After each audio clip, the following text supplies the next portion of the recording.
podcast, de modo geral. Olá, vocês do futuro. Está começando mais um podcast de modo geral, bloco geral, edição 70. Hoje temos a presença da escritora Irka Barrios e também sócio fundador de modo geral, falando do Rio de Janeiro, como colunista convidado, Rodrigo Pena. E também André Del Fuego, Mauro Damer e Fausto Fawcett. Sejam bem-vindos. Se os americanos tiveram, em algum momento, uma grande depressão, eu diria que o Brasil viveu a sua, não a grande depressão simplesmente, mas a sua era a grande delinquência. Isso será lembrado nos anais históricos como a era da grande delinquência, que talvez tenha começado ali em 2013, etc., mas, obviamente, atingiu seu auge agora. E estamos numa fronteira com o 7 de setembro e com as ditas manifestações do sábado passado, que cá entre nós foi 7-1 para o pessoal barra pesada, né, gente? Em 7 de setembro você via toda a fúria, todo o elan maníaco, cheio de convicções alucinadas, mas uma mobilização absurda, claro. E no sábado passado, eu vi as imagens ali na televisão e tal, tudo meia bomba, parecia realmente umas procissões de um santo castrado. Falei, cadê? Cadê? Mas não importa, vamos em frente, porque a fronteira que eu digo é o seguinte: ou vamos, pela enésima vez fala-se isso, né? Ou vamos ter uma oposição, vamos ter o fim de toda uma fofocada, de todas as egolatrias, de todos os egocentrismos desse lado supostamente oposicionista, ou o pessoal ali do 7-1, do 7 de setembro, vai arrumar uma confusão. Talvez não ganhe nada e tal, mas vai novamente, porque aquilo ali foi um grande ensaio. É fora do âmbito democrático que esta luta se desenha, porque ela é de corações e mentes tomados por espírito de seita, por espírito de porco, espírito de sangue, espírito gangster, o que vocês quiserem. Esse outro elemento, que não é o democrático, porque o democrático, né, cheio de fofopatas, né, cheio de psicopatas da fofura, da esperança e essas coisas que dão nervoso, né, pessoal que manda coraçãozinho, né, do peito para fora, etc. Não, né? Não vou dizer que também a gente tem que tacar fogo em tudo, mas tem que ter uma força paralela, equivalente ao que a outra seita colocou. E eu não vejo isto ainda. Não vejo. Estou vendo apenas aquelas conversinhas de comadre. Eu sei não sei o quê. Não vamos. Não, nós agora estamos abertos. Não, o PT está aberto sempre. Pô, Ciro, sai da sua. Deixa esse corpo que não te pertence, Ciro. Eu não sei o quê. Então, tem várias coisinhas muito irritantes que acabaram resultando naquela procissão de gente bêbada, praticamente. Eu estou curioso para saber o que vai acontecer. Assim como em relação à Covid também, aqui especificamente no Rio de Janeiro, que o prefeito está alucinado, querendo juntar todo mundo logo, e dizendo, vamos acabar com as máscaras, vamos não sei o quê. Então, vamos em frente, porque o que resta é batalhar por algumas rações afetivas. Estamos muito para a cachorrada doentia. Então, vamos nessa. Feliz Natal! André Del Fuego. Eu fiquei, enfim, impressionada ontem com o blackout dos aplicativos sociais, né? O blackout do WhatsApp, Instagram, Facebook, e foram 7 horas de saúde. Eu fiquei pensando nesse momento, né, das nossas comunicações, né, velozes, numa capilaridade dantesca, nunca vista, e que essas redes, o problema foi justamente tentar organizar um pouco de um caos natural da nossa comunicação, o nosso desentendimento fora das redes sociais é um desentendimento muito mais amplo e cheio de sentido do que o desentendimento nas redes, sabe? E é impressionante pensar como a gente se anilou por esses canais. Você pode não estar ativo, pode ter sequer um perfil nesses lugares, mas os perfis que estão nesses lugares estão fazendo parte da sua vida, estão regendo de alguma maneira o tipo de conclusão a que se chega, o tipo de valores estéticos, basta falar, enfim, né, Bolsonaro e toda uma direita que ressurgiu do jeito que ressurgiu no mundo, muito através desses algoritmos, assim, desse funil de linguagem. A gente ficou apertado nessa linguagem com uma sensação de que a gente fala. E isso, às 7 horas desse blackout, foi um tanto... Não chega a ser um detox, que pena, porque um detox para isso a gente precisaria de muito mais, né? Mas também não é uma sensação de que a gente deveria voltar lá para o Rousseau, o homem selvagem, não é isso. Não tem volta, né? É daí para diante. Mas tem alguma coisa de verdadeiramente selvagem na nossa linguagem que eu acho que a gente deveria preservar. Eu não sei como. Rodrigo Pena, seja bem-vindo. Estava pensando sobre esse detox de ontem, que eu achei curioso, e fiquei tentando hoje, agora mais cedo, com alguns amigos próximos, assim, tentando entender quem é que aproveitou o detox, se foi um alívio, como o André falou, foi, de certa forma, um momento, 7 horas de saúde, e quem, pelo contrário, fez às 7 horas um purgatório. E aí foi engraçado, porque eu descobri que a maioria das pessoas próximas ficaram na agonia. Em vez de algum momento você parar e falar assim, opa, aconteceu alguma coisa, eu vou reagir de uma maneira diferente, então eu vou colocar de lado ou vou tentar fechar. Não, as pessoas ficaram... Acho que tem uma coisa a ver também com trabalho, né? Com falta de trabalho também. O dia ontem bateu, eu falei com muitos amigos nem tanto, mas com alguns amigos, e eu vi de novo essa angústia, porra, não aguento mais, sem trabalho, e não consigo produzir as coisas, e aí, porra, dá essa parada ontem. Achei doido isso também, assim, não foi um detox, de certa forma, né? Foi uma provocação que não aconteceu, mas, de certa forma, deu uma assustada geral em todo mundo. Queria pontuar o que o Fausto falou sobre as passeatas. Eu fui sábado, eu tenho ido em quase todas, assim, tenho tentado fotografar, registrar elas todas, desde 2015 eu entrei num processo meio maluco com essas manifestações e eu tenho documentado todas elas. São raras as que eu não estive presente, pelo menos aqui no Rio. E sábado foi muito curioso mesmo, assim, foi estranho. A Cinelândia era um clima estranho. Pela primeira vez fizeram um curralzinho VIP atrás do palco, que é basicamente a escadaria da Câmara. Eu chamo de curral VIP, mas, enfim, era um curral, era uma base de produção, onde você via que estava ali, chegavam os deputados do PSOL, o deputado do não sei da onde, o conhecido, a viúva o papapá, e policiais, muita polícia, e aquela escadaria, que, inclusive nas manifestações feministas, ela é uma...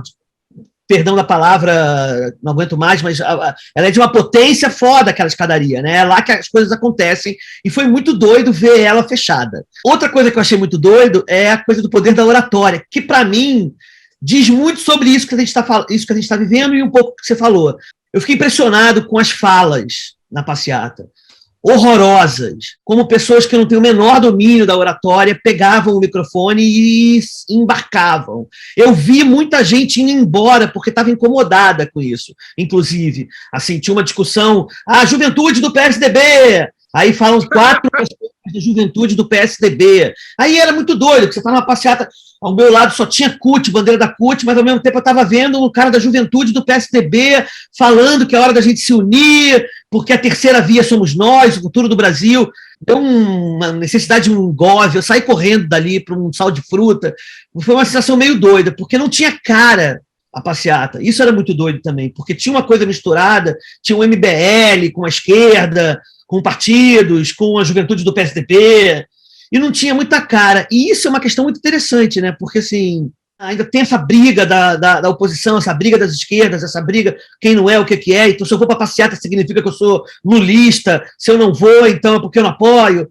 Eu acho que isso, mas a passeata em si, o movimento da Candelária, atravessando a Rio Branco e indo até a Cinelândia, e lá na Cinelândia, foi uma passeata com nenhuma personalidade, assim, ela era um caos que, de alguma forma, fala, eu acho que explica o caos da oposição da esquerda que a gente está vivendo. Porém, eu acho que tem vida. Existe uma vida. Estavam lá os partidos, os movimentos sociais. Isso é uma coisa que eu acho do caralho também. A gente vai nessas manifestações e tem muita gente que se incomoda com as bandeiras. Eu acho o contrário. Eu quero ver bandeira. Eu quero ver bandeira do PSDB, do PSOL, de quem é que está ali, da CUT, do MST, das escolas, da sua escola militar. Eu lembro de uma passeata que a gente, da MBL, do sábado passado, ou outra que eu fui dar uma olhada. Qual foi? Uma que foi do MBL agora há pouco, que tinha um cara com a bandeira do clube militar, um garotão com a bandeira, um estandarte. Assim. Eu gosto disso, eu acho que tem que, se você vai pra rua, tem que ter a porra da bandeira. Esse papo de eu só vou na passeata se ela for a partidária, é de quem não vai à passeata, porque não existe isso. Né? Então, enfim, eu não tenho resposta para nada disso, assim, mas foi interessante ouvir a análise, a crônica do Fausto, lembrando deu sábado lá, olhando aquilo, e foi muito estranho, assim, eu lembro da minha namorada, ela, o que foi? Assim, eu estava incomodado, sabe, foi um movimento, foi uma passada esquisita, assim, sabe, é isso, é doido eu estar ali manifestando contra o que está acontecendo e o jovem da juventude do PSDB me dizendo chega de radicalismo, que é o radicalismo que levou o Bolsonaro onde está. Mauro? Vou falar de um outro negócio que tem a ver com isso, que foi uma série que eu assisti no Netflix essa semana, que chama Colônia Dignidade. Colônia Dignidade, que é uma colônia de um nazista que formou no Chile. É um cara que é um pedófilo nazista, que faz uma experiência nazista no Chile, no sul do Chile. É uma experiência que tem fundos que nem o documentário trata, tal, mas provavelmente é grana de nazistas, tal. E quando chega antes do golpe, quando é eleito o Allende, ela serve de esconderijo para um agente da CIA simular a morte, a própria morte, se esconder lá e voltar criando um grupo. Foi o grupo que derrubou Allende, que cometeu uma série de atos terroristas e inaugurou a ação direta da CIA, assim, vamos dizer assim, operações contra países, né, na América Latina. Quer dizer, antes ela apoiava um cara, outro, mas pela primeira vez ela apoiou e tinha um agente americano operando e tal. Essa comunidade é uma comunidade religiosa desse cara que era pedófilo e tal, e ele era um puta moralista, assim, e se tornou amigo de Pinochet. Escondeu o chefe do SNI, da Polícia Política chilena, até que as crianças começaram a fugir, algumas, denunciaram e virou um escândalo mundial, tal. Ele fugiu para a Argentina, depois tal. Mas me chama a atenção porque toda a origem da mudança que houve no Chile, ela tinha uma origem religiosa, profundamente moralista, de direita, assim. E boa parte do neoliberalismo se investiu disso para fazer as atrocidades na economia, para fazer as reformas econômicas que resultaram no Chile que a gente conhece, esse Chile. Mas eles mataram Victor Jara, todo o núcleo religioso do Pinochet estava envolvido com crimes de pedofilia e extorsão, porque eles sabiam os padres sabiam quem era gay e denunciavam, tinha toda uma rede, uma conexão com essa rede de religiosos e agentes do SNI lá. E aí eu fiquei pensando assim, o neoliberalismo ele tem essa origem meio perversa, né, cara? Meio de cometer uma grande perversidade, assim, que é não dizer o que ele vem, quais são os fins, né, e ao que ele se dirige. E aí quando as pessoas ficam ali meio sendo assassinadas, a Colônia da Dignidade foi um dos lugares que se tornou um centro de tortura e assassinatos. Eu fiquei pensando, porra, o que faz um padre, um religioso, um cara que cuida de crianças, se tornar um pedófilo, assassino e protetor, né, promotor disso? Aí eu fiquei pensando no neoliberalismo, esse estado de choque, fiquei pensando no Brasil, cara, né? da onde que o Bolsonaro, como que esse cara e essa direita perversa, entendeu? Ela que esconde o dinheiro nas ilhas, num paraíso fiscal, que no fundo tem dinheiro em dólar e lhe interessa a depreciação do Brasil, a desvalorização do real. Como que essa turma, cara, que defende o terrorismo, que defende a tortura como o Bolsonaro, né? Que foram responsáveis diretos pelo atraso na pandemia, né, no manejo, quer dizer, como que tudo isso foi possível, cara? Como que um país como o Brasil foi possível, né? Aí eu fico pensando assim, que a Alemanha de Hitler, que era a Alemanha do Iluminismo, a Alemanha de Viena, também, né, foi vítima, também viveu Hitler, né? E depois de Hitler, exportou alemães e nazistas para fazerem experiências nazistas aqui na América Latina, né? Aí eu penso no Chile, que tinha Victor Jara, Pablo Neruda, Allende. Como que mudou, cara? E aí eu me lembro de ir para o Chile em 73, sair do Chile em 73 e andar nas ruas, crianças, assim, e ter uma sensação de um país alegre, feliz, tal, que vivia aquela loucura toda. E voltar em 74, 75 e ver um país super fechado, assustado, triste. Então eu fiquei pensando um pouco nessa mentalidade que se produz junto ao neoliberalismo, cara. Essa que possibilita essa espécie de reboot mental das pessoas de se julgarem algo que não são moralmente, entendeu? Essa superioridade dos patriotas, assim, que são os caras que só negam dinheiro, cara, que uma falcatrua atrás da outra, esse bando de militares preparado. Eu acho que não tem resposta para isso, cara.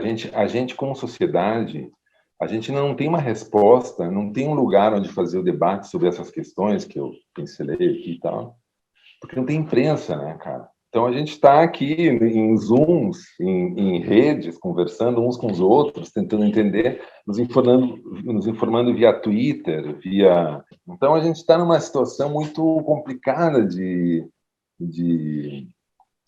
ter, por exemplo, uma resposta clara ou unificada por parte de esquerdas ou de centro-esquerdas ou de democratas, porque não tem um ambiente público para esse debate, assim. Não tem uma espécie de terreno neutro, assim, capaz de ouvir vozes diferentes, pontos de vista, não? E daí tomar uma decisão. Então assim, tem uma esperança mítica em cima do Lula, né? Eu acho que é o que resta, e eu entendo que isso faz sentido para petistas e não deixa de ser uma melhor opção frente a tudo que está aí e tal. Mas para a sociedade brasileira é pouco, né, cara? A gente está nesse momento do choque mesmo, a gente está paralisado, assim, chocado e sem saber reagir mesmo, entendeu? Sem saber reagir, assim, sem saber nem ir para a rua e com quem levantar bandeira, entendeu? Por mais que as bandeiras sejam óbvias, assim, todas as bandeiras estão óbvias, está todo mundo desempregado, o dólar está subindo, a inflação está estourando, o governo é despreparado, o ministro tem dinheiro lá fora, o cara fazia rachadinha, está tudo uma cagada só, né? Eu só queria fazer essa parábola pelo Chile, porque eu acho que tem algo aí que a gente precisa entender, que é o neoliberalismo, que é como que essa porra, como que essa é uma mentalidade, uma ideologia, e por que ela é perversa, por que ela supõe que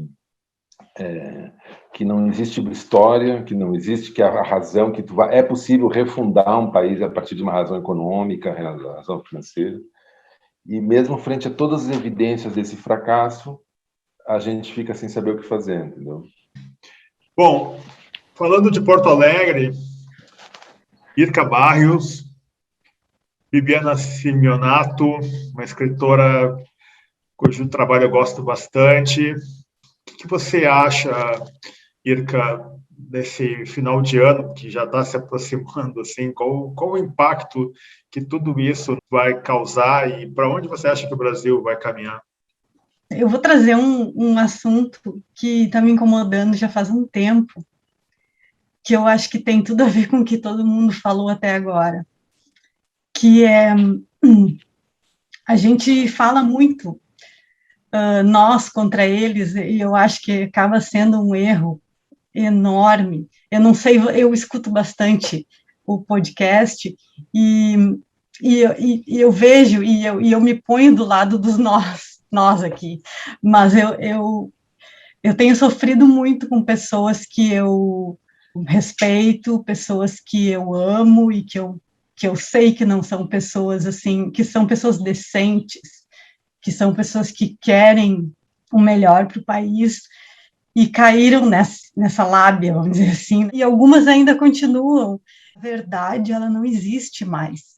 A verdade é a verdade de cada um e acabou o assunto. Então, eu fico batendo cabeça e tentando entender e tentando aceitar e conviver com algumas pessoas que eu não gostaria de perder a convivência, porque ainda estão agarrados não sei, nesse delírio, sabe? E eu fico tentando compreender a todo momento, mas é muito sofrido. Isso começou a me incomodar mais, assim, com mais força, desde que começaram a anunciar a terceira dose da vacina. E faz, eu acho que uma semana ou 2 semanas que veio com força essa dose de reforço, a importância da dose de reforço e tal. E eu fui conversar com uma pessoa que eu respeito muito e que é uma pessoa muito importante para mim. E a pessoa começou com uns delírios olavistas de que nós somos cobaias e que a vacina, e porque ninguém sabe, fizeram muito rápido, e eu não ouço isso de uma pessoa ou de outra, eu ouço de muita gente, apesar de que, graças a Deus, o Brasil é um país que está respondendo muito bem à vacinação, mas eu ouço muito assim, vamos me vacinar porque eu sou obrigado, porque eu sou contra isso daí, eu sou contra ser cobaia. O que é pior do que a Prevent Senior fez com os pacientes deles de cobaia, e essas pessoas não enxergam que elas estão defendendo uma coisa que foi feita, só que sem ciência nenhuma.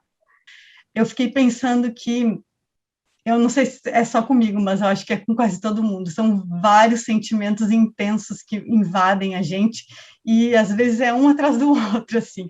O primeiro é a vergonha, assim, na eleição do Bolsonaro, eu descobri que a vergonha é um sentimento, acho que é o mais poderoso de todos, eu acho que nada supera.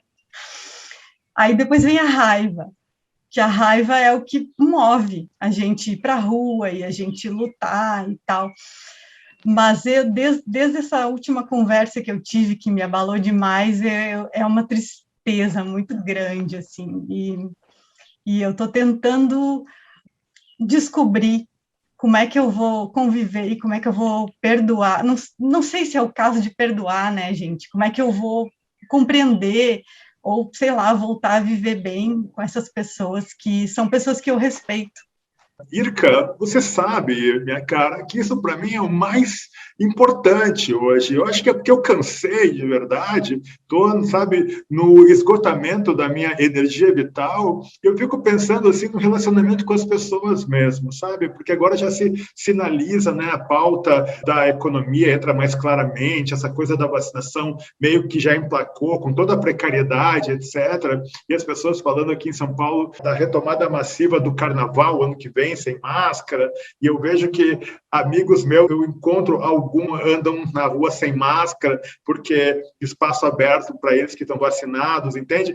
São umas leituras assim, e eu fico imaginando como vai ser o meu relacionamento. E hoje encontrei um amigo meu, e ele estava me dizendo exatamente isso, que ele não sabe o quanto ele está preparado para conviver com mais de 4 pessoas, entende? Numa noite, sabe? Numa interação. E eu tive que revelar para ele, assim, que eu, de fato, eu não estou com vontade, Irka, sabe? De encontrar a massa, entendeu? Tipo, 12 amigos, assim. Eu acho que eu não vou saber lidar com isso. Porque quando a gente faz uma janta aqui em casa, alguma coisa, vai no restaurante, é sempre eu, Morgana, e mais 2 pessoas, ou mais 3 pessoas, não passa disso, e já é muito, sabe? Então, não sei como as pessoas vão lidar efetivamente com isso, e eu acho muito interessante.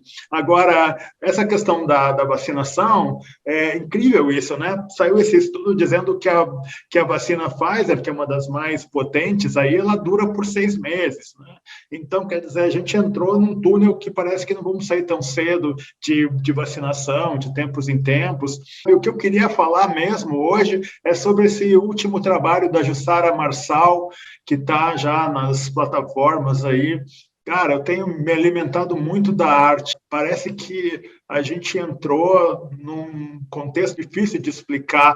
E eu achei a fala do Rodrigo, sabe, preciosa, porque é um pouco isso, né, Rodrigo? A gente não está sabendo organizar e canalizar, talvez porque esteja faltando energia, sabe? Um pouco de sanidade nesse processo, porque as pessoas têm todas as suas opiniões. E teve uma análise interessante, foi feita por um petista, eu acho que foi no domingo que eu assisti isso, ele falou que, de fato, tem uma leitura aí dizendo que a manifestação mais massiva que teve aqui em São Paulo foi uma manifestação em que ainda não estava posicionada essa presença, né, dos partidos políticos e nessa disputa que está colocada hoje entre PSDB, MBL, PDT, PT, etc. Então, é muito interessante que é sempre uma conjuntura muito difícil de analisar, não é uma questão simples. E fora esse trabalho da Jussara Marçal, eu queria dizer para vocês assim que, diferente da Andréa Del Fuego, eu não tenho, sabe, essa vocação para investigar o comportamento desse pessoal da extrema-direita, mas eu acabei, Andréa, num desses inserts, né, eu estava para assistir um vídeo do Departamento de Economia lá da UERJ, que eu sempre assisto, e entrou esse anúncio do movimento Combustível Sem Imposto. E aí era uma menina sensualizando, uma menina de calçãozinho apertado, justo, curtinho, sensualizando, e o cara falando, chega desses políticos bandidos, chega de falcatrua, chega de imoralidade. Aí eu acabei indo para a página desse movimento Combustíveis Sem Imposto, e aí tem uma das abas, né, na página principal, que é ensaios. Olha o que diz quando eu entrei nessa aba, ensaios fotográficos. Essas são as meninas que, de forma ousada e corajosa, se uniram ao movimento Combustível Sem Imposto. Aí tem aqui, eu só vou citar alguns casos. É uma excelente modelo com um sorriso contagiante e um corpo realmente encantador. Seu ensaio tem fotos deslumbrantes. Adotou esse nome porque é fã da ex-paniquete. Nesse ensaio, ela faz jus à sua musa inspiradora. E esses caras falando em moralidade, em um mundo melhor. É uma modelo de rosto lindo e cabelos cacheados, marcantes, que arrebentou em um ensaio elegante e super sensual. E aí vai descendo o nível. E aí eu quero fazer um rápido gancho com a questão do neoliberalismo, só para fechar e a gente seguir um debate aberto aqui, que quem acompanha a economia sabe duas coisas. O neoliberalismo até pode aceitar o Lula, mas ele não quer o Lula, isso está claro. Pode ser que a terceira via não venha e é nessa disputa que não vai ser simples, eu não sei se os caras não aderem de novo ao Bolsonaro, se for o caso. E o que eu vejo na conjuntura mundial foi bem o que eu falei lá no começo do podcast, o ano passado. O capitalismo vai sair mais forte. E o neoliberalismo vai sair mais forte, como de fato está saindo. Claro que tem coisa, né, tem uma presença de Estado, de intervenção na economia, de humanização nas relações, mas o poder concentrado na mão de poucos, ele não só se realizou, como de alguma forma ele se normalizou. Então, eu vejo a leitura das pessoas que eu converso em Porto Alegre, meus parentes, assim, as pessoas elas estão, de certa forma, resignadas com essa conjuntura. E mesmo que haja essa questão da fome, da falta de energia, apagão, etc., isso acaba não respingando nas empresas. Esses caras seguem blindados. Isso pode ser que respingue no Bolsonaro, nos políticos, etc. Mas, então, tem uma questão ética, assim, que não só não se modificou, como que ela se agravou. E desse site eu fui para outros, homofobia, o racismo recreativo, o machismo, isso está solto aí, gente, isso está no ar. Como diz o Fausto, são as coisas que parece que nós saímos desse processo pandêmico todo e parece que tudo vai se normalizar, e se mudança houve, talvez seja para pior. E eu fico imaginando, como disse o Mauro, né, eu acho muito sóbrio quando se diz isso, como você resolve isso? Se o Rodrigo dá esse relato, se eu vejo a entrevista que o Paulo Galo deu lá para o cara do Opera Mundi, fazendo uma análise do Freixo, eu fiquei pensando, porque ele falou, porque o Freixo aí, uma hora conversa com a direita, outra hora quer radicalizar, outra hora conversa com a extrema-direita, com a direita mais, né? Outra hora quer radicalizar. o sujeito tem que se decidir, disse o Paulo, né? Porque a situação do Brasil é crítica, não tem essa, sabe, de conciliação em alguns planos. Eu achei muito interessante, mas é um sujeito que não tem respostas. Ele tem uma presença interessante por ter incendiado a estátua do Borba Gato, deu uma movimentada, mas não é um sujeito com respostas. De qualquer forma, são aqueles alertas, né, que o Mano Brown fez recentemente quando conversou com o Lula. Ele disse, olha, Lula, aquela vez eu fui lá na Cinelândia e antes mesmo de subir no palco, eu já, falando com as pessoas ali, com os meus irmãos, né, que as pessoas que estavam no palco eram brancas e as pessoas que estavam trabalhando para aquele evento eram pretas, e eu conversando com eles e as pessoas iam votar no Bolsonaro, sabe? Porque elas querem segurança, enfim. Diga, Rodrigo. Não, desculpa te interromper, só para botar mais fogo na lenha, ou mais lenha no fogo. De certa forma, as passeatas de 2013 eram brancas também. As de 2015 eram brancas, as de 2018 eram brancas, 2019 eram brancas. Você não vê na Cinelândia, além da Zona Sul, por exemplo, no Rio, isso é muito claro. São Paulo, eu sei que é um pouco diferente, mas assim mesmo também, na Paulista, você vê aquele grupo que frequenta a Paulista em manifestação. Mas assim mesmo é um pouco mais do que no Rio, assim. Não para desdizer, mas é interessante também como essa fala do Mano Brown colou nesse momento. Esse evento dele, vamos dizer assim, poderia ter acontecido em qualquer passeata de 1968 para cá, né? Isso assim, né? Isso é uma grande questão. Como é que você faz para ir para a rua e levar o povão, né? Aqui no Rio você vai ter que fazer provavelmente um baile. O povão é que tem que entrar numa. Esse é que é o grande problema. Porque de paternalismo a gente já está até aqui. Boa. Entendeu? Esse lance da bandeira que você falou é maravilhoso, mas eu quero ver todas as bandeiras. Botafogo até a bandeira da Beija-Flor. Entendeu? Enfim, todas as bandeiras, principalmente pano de chão, feito de estandarte.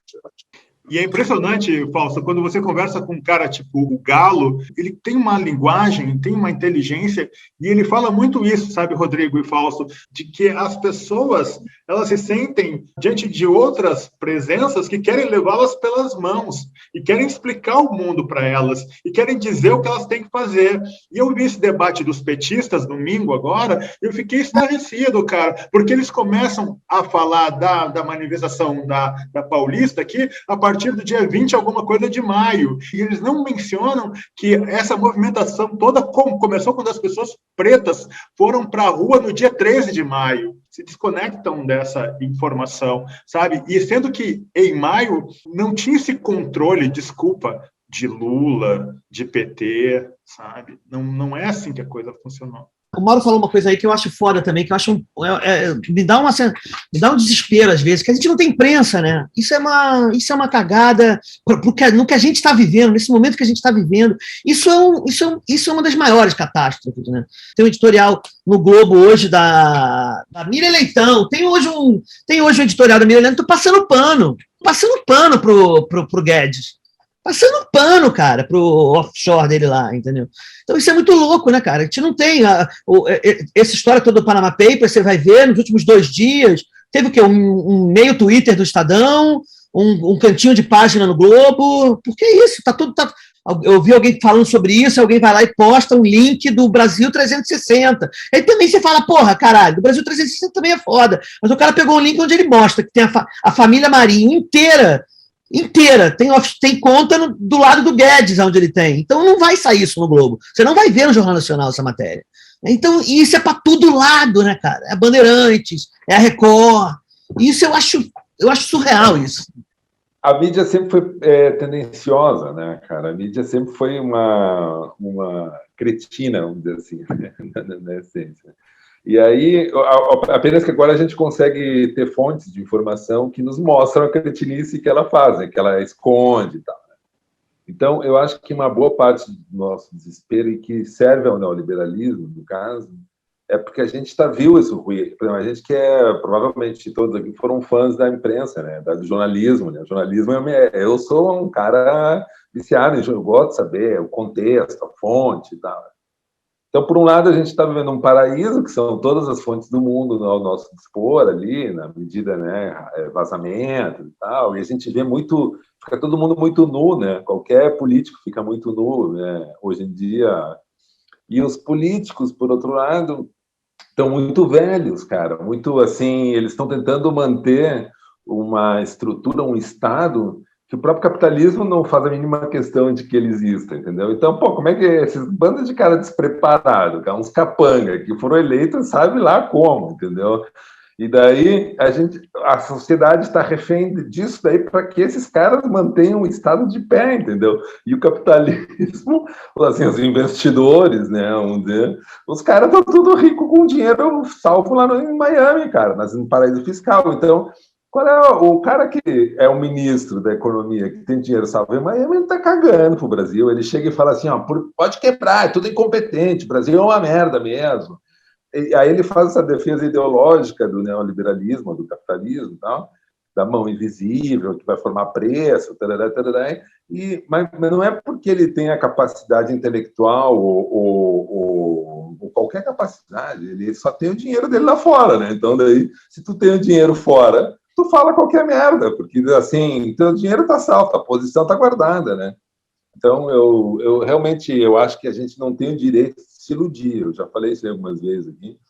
A nossa geração que viu tudo isso, teve, assim, fez a farra e trabalhou para isso tudo, para essas empresas, para esse capitalismo doido, e viu se beneficiou. Mas a gente não tem o direito de se iludir, entendeu? Porque eles realmente é um jogo perverso, cara. Tem que perceber isso daí. Porque é Hannah Arendt, entendeu? É a banalidade do mal na veia, assim, que a gente está tendo que enfrentar. É o cara que faz uma merda e diz assim, cara, ele é idiota, ele é incapaz de medir as consequências das suas ações. E aí você pega, né, Mauro, um Augusto Nunes bombando nos Trend Topics, porque falou não existe crime de pensamento numa democracia. Essa é uma verdade eterna, só ditaduras tratam. Então, cara, é impressionante, e as pessoas aplaudindo esse tipo de afirmação, e ele colocou num debate que eu assisti um trecho, uma jornalista da Folha de São Paulo meio contra a parede, porque ele estava dizendo, você defende o comunismo, mas ataca o fascismo, é tudo a mesma coisa, ela ficou meio sem responder, e isso virou um meme, né? E aí tudo acaba sendo reduzido, né? Esse debate raso, que é totalmente cretino, né, e perverso. André, para onde vamos? Você falou do debate raso, né? Fiquei pensando nesse day trade narrativo, sabe? Que é o lucro do dia da narrativa, né? E parece que ele não se acumula como conhecimento. É o day trade mesmo, é o do dia, o lucro do dia. Então, se numa discussão das redes entre Galo e Freixo, o lucro do dia, sabe qual é? No dia seguinte parece que está tudo zerado outra vez.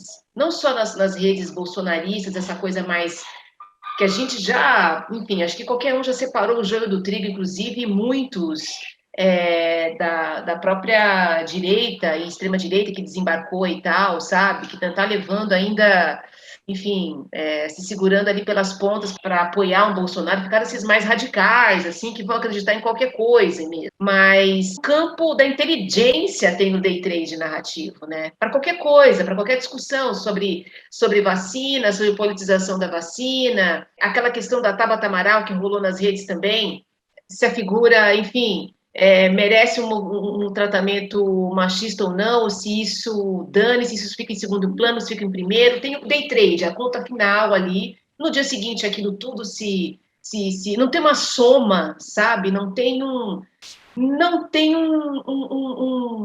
cara, não tem destino. Não tem destino isso. Sobre essa questão de conciliações, de juntar, enfim, partidos, a juventude do PSDB, a juventude do PSOL, enfim, a juventude, enfim, todas as... Eu acho que, de qualquer jeito, isso... É claro que ela é impossível, mas ela é provisória. Acho que, provisoriamente, ela é possível. Acho que a questão é a coisa da largada, que acontece pós-união, para tirar um cara como esse. É ali, assim, é o segundo seguinte, sabe? Daquele efeito acontecer, sei lá, cai o homem, e aí sim, aí a coisa, ela sempre será provisória, mas acho que em nome de uma, não sei, de cada um juntar as suas forças para dar esse segundo seguinte, a razão pela qual se juntam para poder se colocar, é o que deixa tudo um pouco mais arrastado, talvez, mais adiado, e sem contar a nossa paciência, né? A indigestão de se unir àqueles que fizeram tudo isso acontecer, né? Estar aqui, né? Parece que do campo progressista de esquerda, parece que a exigência ela é muito maior, né? Porque é óbvio, né? E sem contar de que a esquerda ela é extremamente pragmática, é um centrão. Não sei. O Fausto Fawcett, né, no final da primeira fala, disse assim: Feliz Natal. E esse né, essa coisa já com o final do ano, eu acho que o nosso feliz ano novo de 2022, papai, teremos saudades da pandemia. Eu concordo, também não estou nem um pouco otimista.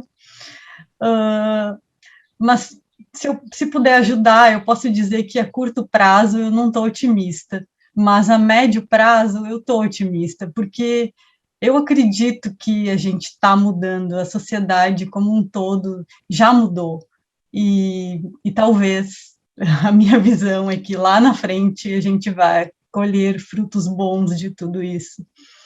E sobre isso que a Andréa falou, de abrir mão e juntar as bandeiras com pessoas que nos atacaram há pouco tempo atrás, como, por exemplo, o PSDB, MBL, é muito difícil, eu concordo, e eu acho que talvez isso seja o que tenha esvaziado um pouco o combustível da raiva que a gente tanto quer nas ruas, porque a gente já não vai com essa mesma gana, né, sabendo que a gente vai estar lado a lado com pessoas que, né, são nossos aliados provisórios e que a gente está aceitando assim meio que goela abaixo. Eu no caso, né, não aceito assim de boa, principalmente o MBL, que foi muito danoso para.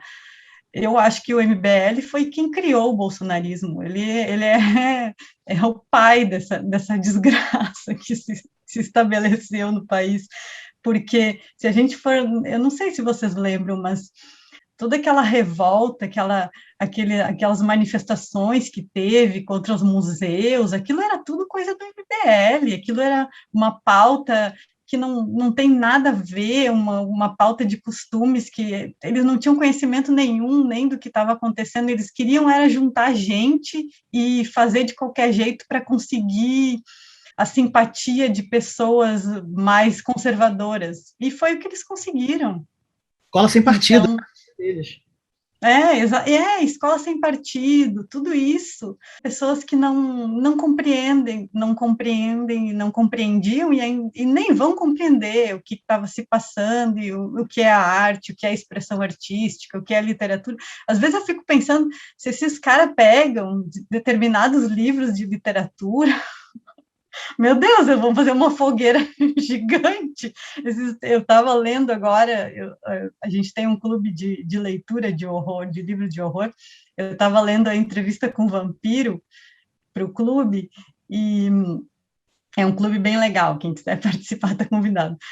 Mas é um livro de 79, e ali tem diversos temas tabus, né? Diversos. Se os caras do MBL pegam aquilo ali, eles ficam horrorizados, né? Porque tem relacionamento homoafetivo, tem uma família não tradicional, que é um casal de vampiros que adota uma menina, tem uma menina que é super sexualizada, porque é uma mulher no corpo de menina, tem incesto, tem de tudo ali. Então, se o MBL pegasse aquilo ali, ele ficava horrorizado. Um livro de 79.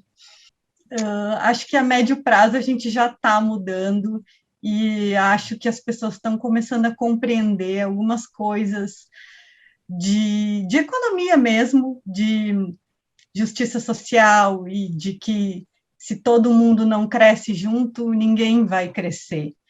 Que, por exemplo, não adianta eu ganhar muito dinheiro e viver trancada dentro de um condomínio, que eu não posso sair nunca, se todo o meu redor são pessoas super miseráveis que não estão bem e talvez tenham que, né, sobreviver através da violência, me ameaçando, né, porque as pessoas acabam se sentindo ameaçadas.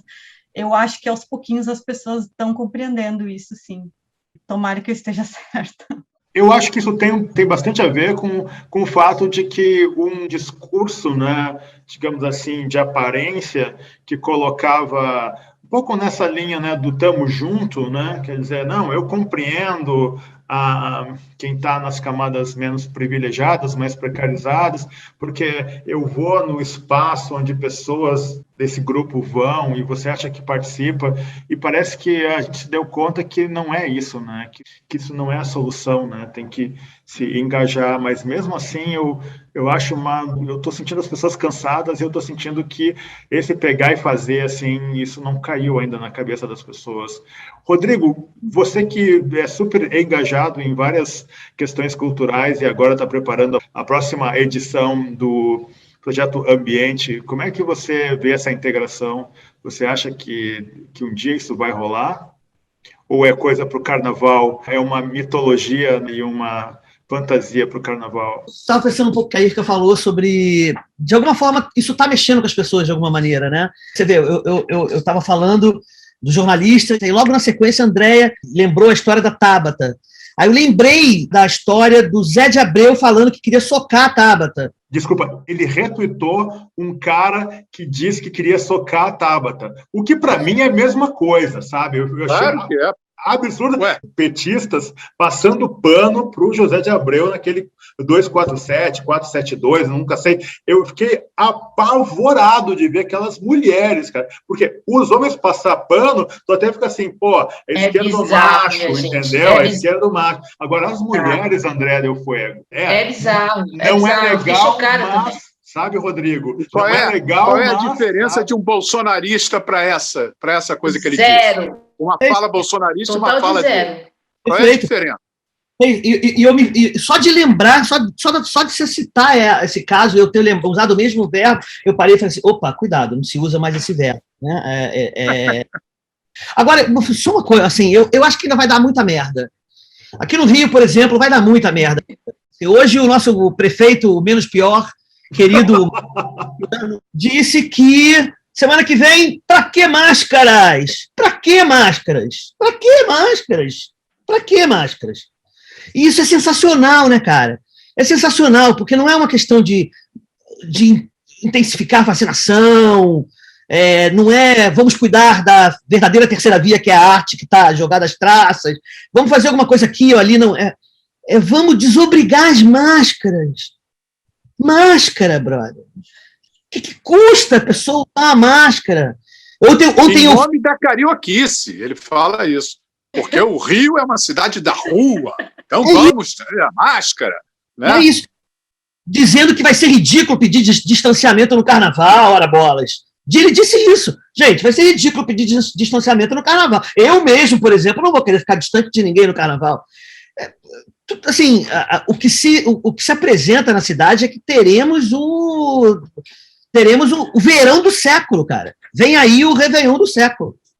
Vem aí o Carnaval do século. Então, eu acho que ainda vai dar... É isso, assim, o que a gente vai aguentar até 2022, que se chegarmos vivos até outubro de 22, tipo, caralho, já é para mim uma vitória, porque, meu Deus, ainda vai dar muita merda até lá. Vai ser o carnaval da UTI, né, mano? Ai, ai.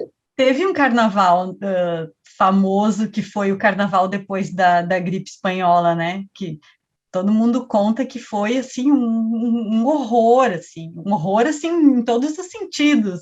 As pessoas extravasando a alegria de voltar para as ruas e para o carnaval, mas também uma extrema violência, mulheres estupradas na rua. Diz que foi um pavor total, assim.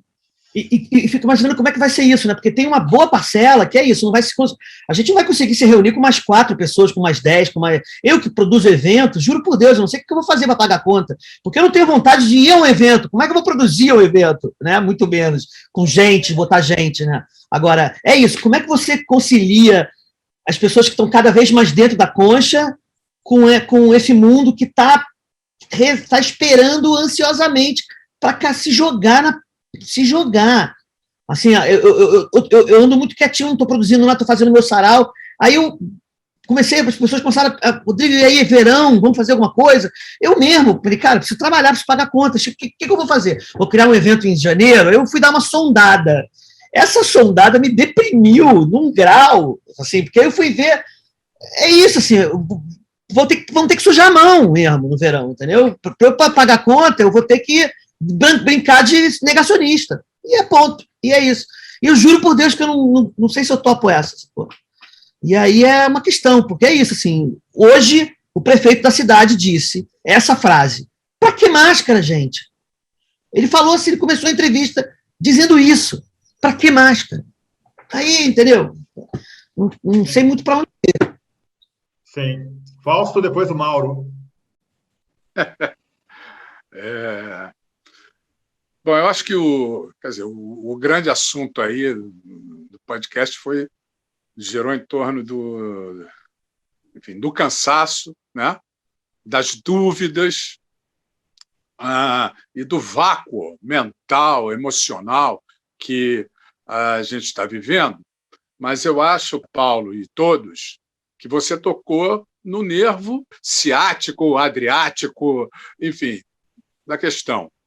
Nunca houve uma época em que o poder foi tão poder, no sentido da sua concentração.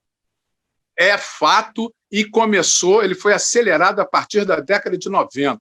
Quando caiu o Muro de Berlim, caiu o muro das regulamentações, de tudo, enfim, isso é um outro papo. Mas isto, para mim, eu estou falando porque, sei lá, eu acompanho isso, é um assunto que me interessa muito. E o livro que eu escrevi, Favelost, ele é sobre isso. Então, o que acontece? A gente há 30 anos já está vivendo essa mistura de transformação do planeta numa mistura de cassino com coliseu. Nós vivemos isso, está implantado. Aí a gente pode discutir cultura, e acho também que as culturas, tudo que se pode dizer, identitário ou não, dos países ou não, tudo também foi transformado em Disneyland. Disneylandização também, turismo, você não tem mais, digamos, pureza, ou nunca houve, aliás, né? Mas agora mais do que nunca, né? Mas principalmente o cassino e o coliseu, isso aí colocou um cenário de, olha, vai ter alguns dentro e muitos fora. E talvez fora da história, mais do que já havia, de gente fora da história mesmo, fora do tempo, né? E isso já estava, só que no modo rua, né? No modo de acontecimento midiático. Quando surge a pandemia, e aí a gente tem que entender, a sua frase também é ótima, o capitalismo, o nome que a gente quiser dar para esse playboy incrível, né? Neoliberalismo, blá, blá, blá, vai sempre sair.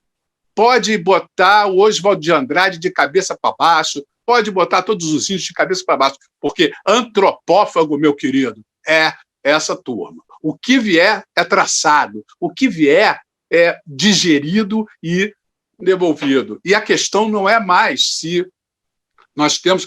Porque poder não tem a ver com ética. Poder é poder. Entendeu? Não, mas tem a democracia. Claro, meu querido. Vamos botar um açucarzinho aí para ninguém achar que é gente. Para ser bem cruel, bem escroto. Entendeu? Vamos lá, mas tem esta... E aí a gente cola com duas coisas aí. Uma que o Mauro falou em relação ao Bolsonaro, do nazismo, né? Aí eu tenho que, entre aspas, obviamente, né, dizer que o nazismo era um pouco mais sofisticado e um delírio um pouco mais esotérico, etc., né? Teve todo... Exatamente. E se você reparar bem, qualquer artista num Rock in Rio, num grande festival, quando ele pede para todo mundo levantar a mão, né? Agora vamos aos braços, vamos colocar... Agora todo mundo cantando, pinga uma graninha ali, pinga uns centavos lá onde o Goebbels deve estar. Não sei que inferno, mas pinga uma graninha, porque as reuniões de Nuremberg, os grandes festivais nazistas, são os pais de todos os festivais, né? Então, só para dizer... E nós tivemos aqui, né, nessa balbúrdia toda da grande delinquência, um menguelismo, né? Vamos chamar dessa forma. Tivemos um menguelismo ali na Prevent, né? na tal do... Houve ali uma experimentação, mas é tudo tosco, né? Se for comparar realmente com o nazismo. Mas então, é como se a gente entrasse com a pandemia no modo avião, dessas turbulências todas que estão há 30 anos por causa do cassino Coliseu, né, disneylândico, em que o mundo se transformou. Você vai dizer, não, mas isso aí é muito distante da minha vida, eu estou aqui... meu querido, tem 20 milhões de desalentados, tem 30 milhões de não sei o quê, tem vazamento, não sei das quantas, tem as pessoas descoladas do que seria uma realidade social, né? Querendo cada um com a sua verdade. Então tem toda uma preparação. Quando o Mauro pergunta, eu não entendo como é que a gente vai. Não, isso chama-se ser humano, meu querido. É porque a gente ainda tem ali, modernamente, uma fezinha. Sim, nós vamos chegar num ponto de melhoria, nós vamos não sei o quê. Nós temos uma reta cristã, progressista, marxista, seja lá o que for, e nós vamos atingir um paraíso, não sei o quê. Já foi, né, rapaziada? Já foi. Vai, um dia de cada vez. Aquela equação.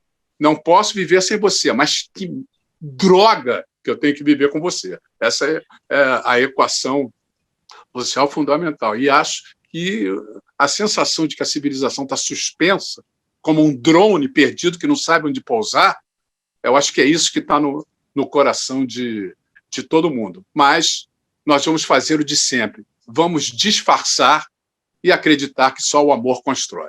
Novamente, eu desejo Happy Christmas. Pega do Merry Christmas. Eu vou pegar do Fausto esse gancho dele do nazismo e dos festivais, né? Porque é verdade, porque toda essa psicologia de massas, de dominação das massas, ela vem dali um pouco de Goebbels, né? Desse momento alemão, vamos dizer, né? Não é só Goebbels, né? Eu acho que é um momento alemão, porque também tem o Freud, tem um monte de gente ali que estava um pouco... Mas uma coisa que é engraçada é que é o seguinte, quando eu fiz o paralelo com o nazismo, porque o nazismo a gente conhece o nazismo dos filmes, né? Então, era bizarro falar em nazismo na América Latina. Há 20 anos atrás a gente achava, não, mas o nazismo era um negócio que tinha na Alemanha e tal, né? A gente não sabia a história, né? Mas hoje a gente sabe a história, por onde que eles fugiram, qual foi o navio que eles pegaram, onde que eles foram morar. E daí, é verdade, cara, tem esse dinheiro nazista, porque assim, o nazismo, alguém financiou o nazismo, né? E foi o capital que financiou o nazismo, né, cara? Sim. E esse capital continuou existindo depois que acabou a guerra. E ele se encontra, em parte, numa cidadezinha, que é Montpellier, tal, onde alguns liberais, com alguns investidores, fazem o grande balanço final e caminhos do liberalismo. Tal. Eles são anti-keynesianos e anti-soviéticos, né? Que eles chamam de coletivistas, né? Quem são os anti-keynesianos, que são os americanos, e os anti-soviéticos? São os nazistas, né, cara? Então eles fundam... Mauro, lá... Só para te dar para reforçar o que você está falando, e não só na América Latina, né? Toda a ciência, a tecnologia, os físicos, né? Não, todo mundo... O Mossad contratou o mais cruel dos carrascos nazistas para montar a perseguição aos nazistas, né, cara? Óbvio, eles foram lá e captaram o cara. Então, a gente não conhecia essa história como o capital se apropriou, o Ocidente se apropriou do nazismo, dos capitais do nazismo, das tecnologias nazistas, das empresas nazistas. Então os nazistas estão tudo ali, é capitalista americano que está ali investindo e que veio para cá e que refaz quer dizer, Colônia Dignidade é isso, cara, é um projeto, uma experiência nazista na América Latina, conduzida por um nazista, daí assim, aí vai lá o documentarista, filma, tem as criancinhas, o assunto é a pedofilia do nazista lá, que tal, mas daí assim, tinha um senhorzinho que falava alemão, que tocava o boi. Quem é aquele cara alemão que tocava o boi, cara? É um nazista escondido, velho, que não aparece no documentário, mas se sabe e tal, no Chile. Então, assim, esses caras estavam escondidos, eles começaram a vida nova mesmo. Teve o Klaus Barbie, o carniceiro de Lyon, que virou assessor do presidente da Bolívia. Quer dizer, quando tu olha o golpe que teve na Bolívia agora, em 2019, é o núcleo de Santa Cruz, que é onde se esconderam os nazistas. Então, estão lá os caras assim, contra o Estado, essas ideologias meio obtusas, que uma hora são contra o Estado, mas eles são hiper-autoritários, hiper-militaristas, né? E querem um Estado mínimo. Então, tem isso, eu acho, tem esse efeito, essa presença. A gente está um pouco enfrentando o nazismo cotidiano, vamos dizer, uma mutação do nazismo, que não, a gente acha que o nazista é aquele alemão doido que estava na Alemanha, mas só que isso aí está, esse capitalista que herdou, que maneja fundos, que esconde, está todo nas Américas, nos Estados Unidos, na América Latina e tal.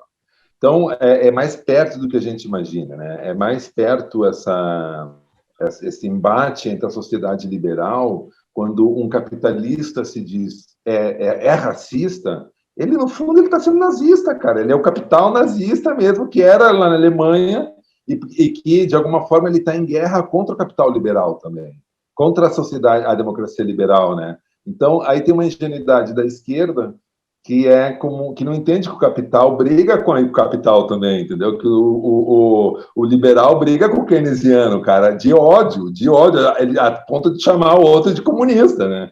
Então, o capital ele é feito dessa crise, essa guerra constante interna, né, cara, de um capitalista contra o outro. Mas daí eu queria dizer que a esquerda tem essa posição ingênua, mas ela faz um cálculo eleitoral.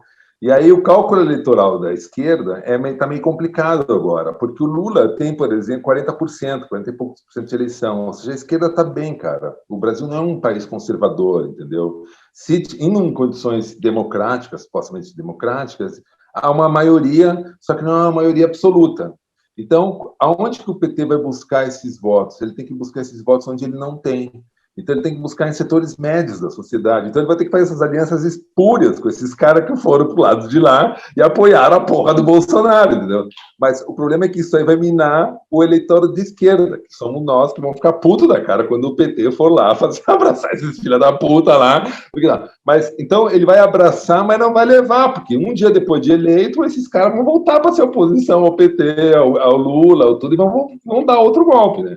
Então, é um impasse democrático profundo que o Brasil está vivendo, mas que ele precisa politizar isso. Por isso que a gente não deve abrir mão, não deve ser... Nesse momento, a gente não tem que dizer assim, vamos fazer uma aliança com esses caras tucanos ali, né?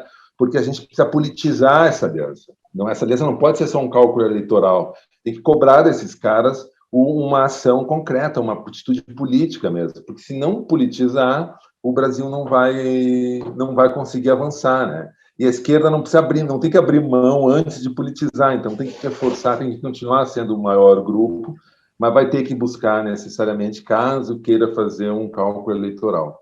Eu acho que o cálculo eleitoral também não vai levar a mudar muita coisa. Então, vamos passar para uma rodada final, prospectando, não o mês que vem, que seria novembro, mas 2022.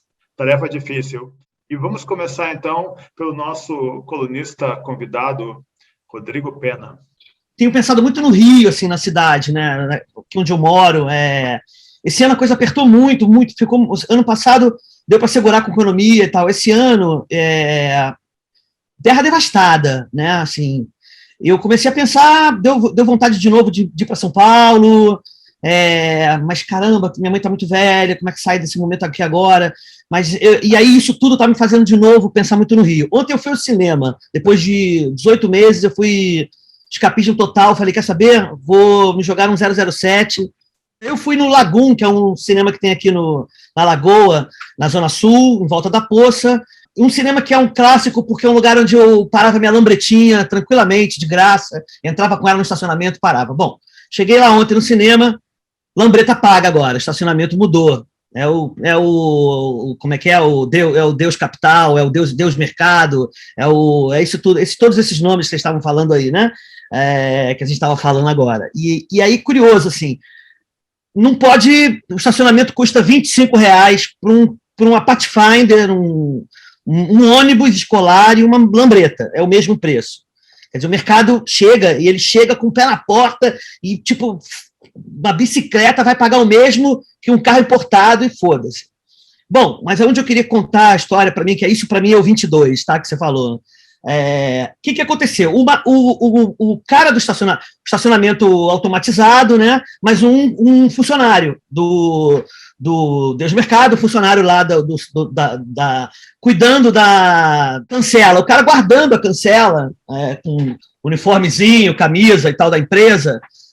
Cheguei lá e falei, porra, cara, tem que parar tá cobrando agora? Pois é, cobra. Porra, falei, como assim, cara?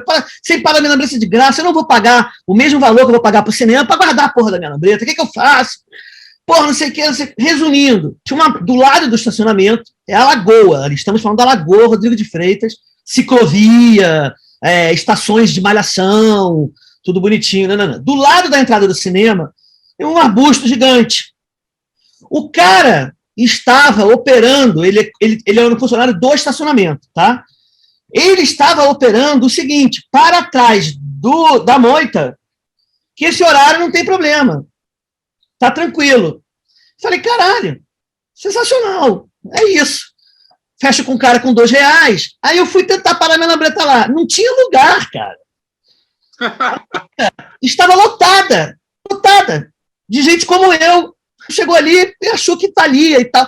Resumindo, eu fui deixar ali em outro lugar, saí correndo.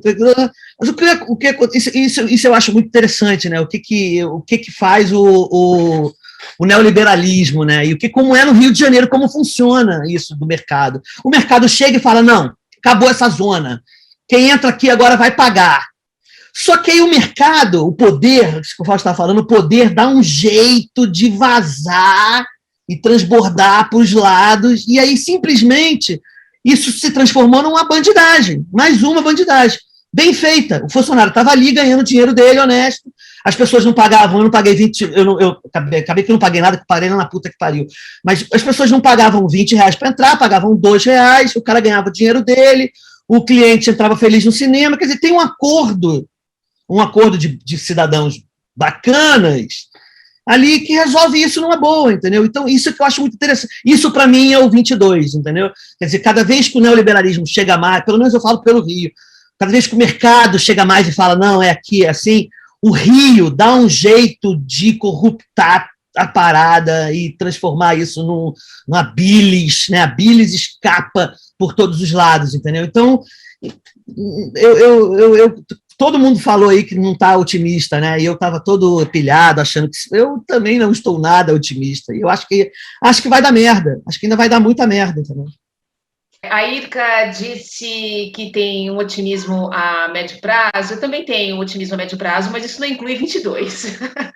Médio prazo, daqui 2 eleições, 8 anos, sinceramente.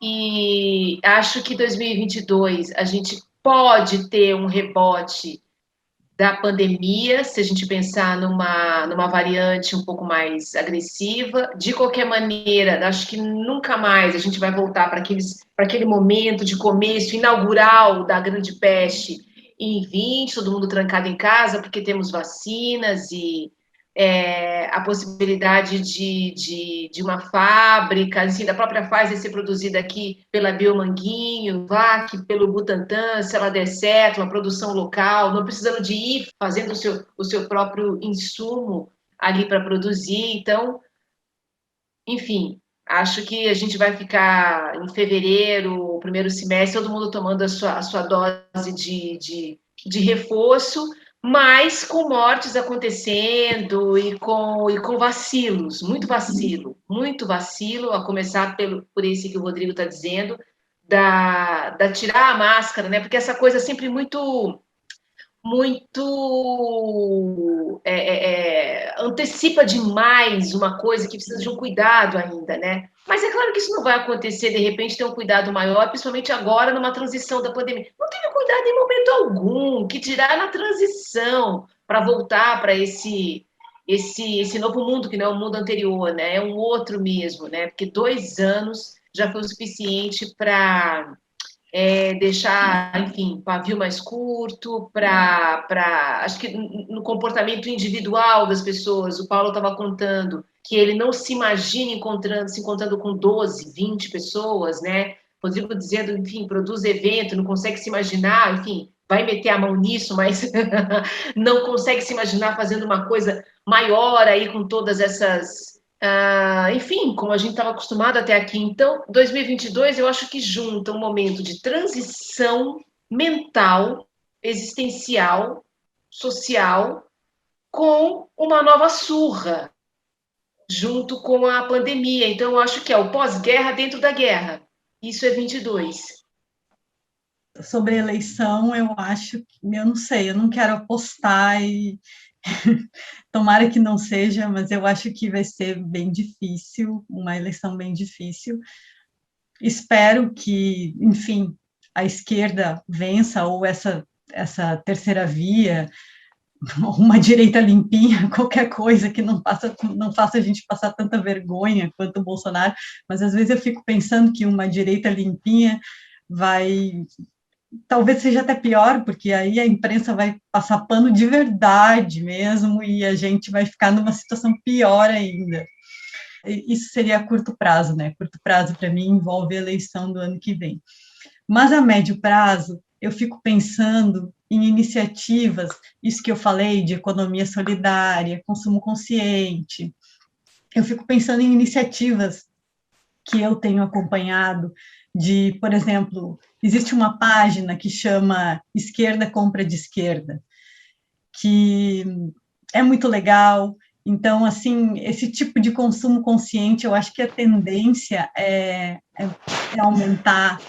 Eu acho que foi hoje que eu li que tem uma iniciativa de um banco de esquerda, enfim, não sei como é que é, não sei a quantas anda, não sei qual a possibilidade disso dar certo, mas torço muito para que dê certo.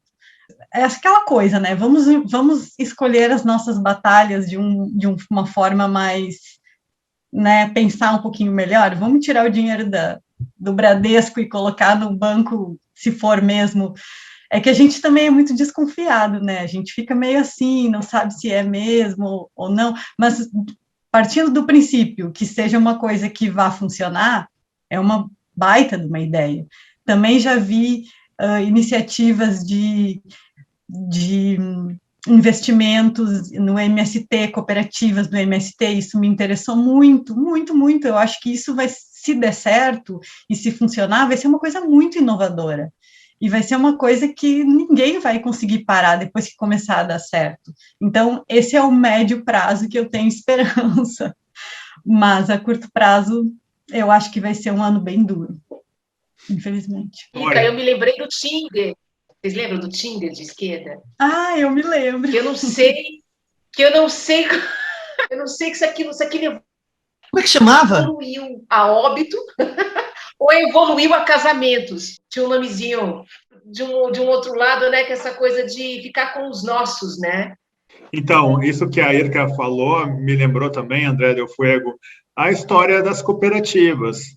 Muitas cooperativas têm uma trajetória super interessante, emancipadora, e outras, né, viraram soluções nas mãos de uma diretoria que espoliava os outros sócios, inclusive ameaçando com violência corporal, umas coisas terríveis, né? Diga, Rodrigo. Não, só para, Andréia, chama Petinder. Que horror! Deixa eu te contar só uma, a última notícia que eu soube desse Petinder, eu vi lá, eu sigo eles. Eles deu uma treta gigantesca, porque começou o pessoal do... Por favor, diga, please. O pessoal do Ciro quis fazer um PDTinder. E aí a galera do PRQ começou a rolar uma briga ali entre PTTinder e PDTinder e Petinder. E aí eu sei que rachou, e aí o Petinder continua, mas os ciristas foram expulsos. Teve alguma coisa. Teve uma jogada aí, Ciro-PT, no meio do Correio do Amor lá. Se eu fosse fazer um prognóstico, eu acho assim, ó, uma que não vão derrubar o Bolsonaro, entendeu? Então, e eu acho que também tem que deixar esses caras perderem o dinheiro, entendeu? Vai ter... é um jogo quase que de judô, entendeu? Onde os dois corpos têm que cair junto, um por cima do outro, mas, assim, não adianta tu brigar muito com o Bolsonaro, assim, tipo, no tapa, ou com essa direita, essa mentalidade, essa merda toda que esses caras representam, assim. Tem que deixar eles um pouco se consumirem, assim. Nesse momento, eu acho que a esquerda, o único caminho que ela tem é conquistar esses 15% que faltam para se eleger, que é para gerir essa Babilônia que é o Brasil, entendeu? Então, assim, por isso que o futuro não é necessariamente muito otimista, porque, assim, no fundo, é concorrer na democracia para ganhar, mas não é para também construir o socialismo, um pouco é para salvar o capitalismo de si próprio, né? Assim, então, é uma contradição, né? Porque o PT tem que salvar o capitalismo, tá? A gente não, tem que botar a Luísa Trajano, um empresário para significar. Porque o empresariado brasileiro aderiu a esse projeto Bolsonaro, né, cara, e neoliberal. Então, assim, não dá para remontar essa maioria tão facilmente. Dá para ganhar a maioria eleitoral, assim, fazendo algumas concessões ali e tal, mas, assim, não vai ter uma maioria hegemônica mesmo, assim, politicamente falando, assim, sabe? Não vai ter um projeto, ninguém tem projeto para o Brasil, assim, mesmo o PT também não tem, a esquerda não vai ter um projeto, vamos salvar as montadoras de carros e os não sei o quê, então é um negócio meio bizarro, assim, porque administrar um país não é administrar o paraíso, né, cara? É administrar uma encrenca, administrar um colapso, uma estupidez colonial. Então, assim, tem que administrar o passivo colonial, entendeu? Então, é um negócio difícil, né, assim.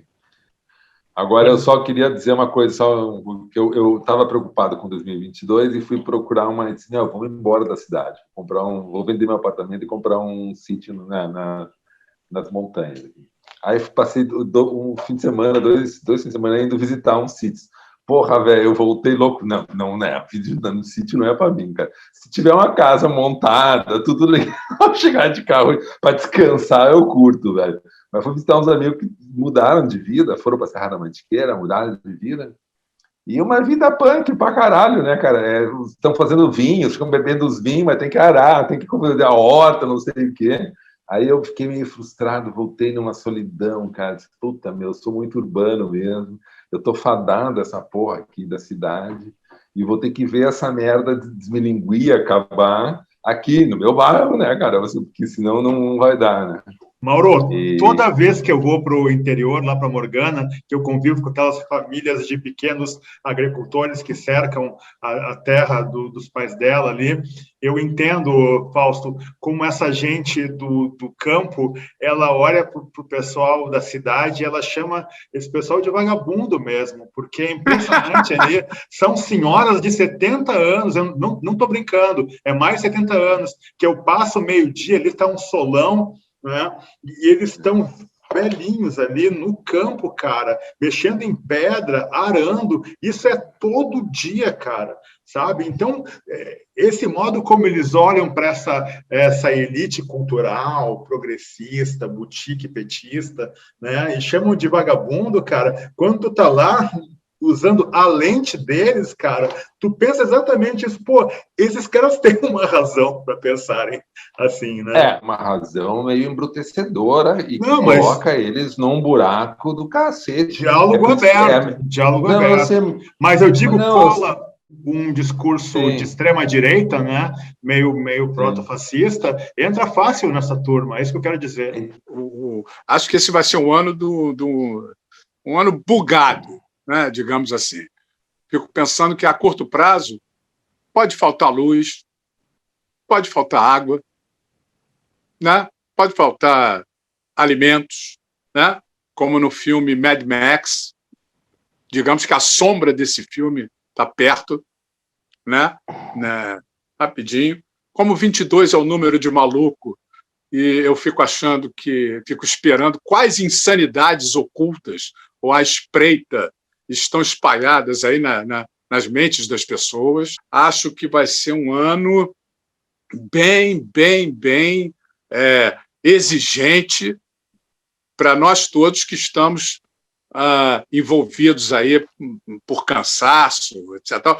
Vai ter aquela, sabe aquela antes de morrer que o cara, né, dá aquela opa! Então 22 a melhora da morte. Tem aquela melhora da morte. Esse vai ser o ano de 22. E eu estou cansado. Não, vai todo mundo acordar. Vai ser aquele Walking Dead violento, bem popular, e vamos ver o que vai acontecer. Mas a curto prazo eu estou preocupado mesmo com falta d'água, falta de luz. Né? Falta de luz eu acho que já está direto. Né? Luz nas mentes, luz em tudo que é lugar. Agora vamos ver o que acontece. Então, fechamos aqui esse episódio maravilhoso, mais uma vez, com a presença de nossa convidada, colunista convidada, Irka Barrios, nosso queridíssimo Rodrigo Pena, também André Del Fuego, Mauro Damer e o grande Fausto Fawcett. Obrigado pela audiência, obrigado por ter nos acompanhado durante essa terceira temporada. Voltamos o ano que vem. Obrigado a todas e todos. Até.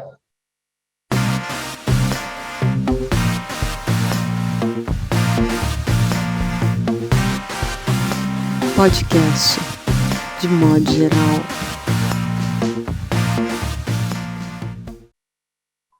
Até. Então, um beijo. Feliz Natal. Feliz Natal. Então, Feliz Natal. Então é Natal. Então é Natal. Tá.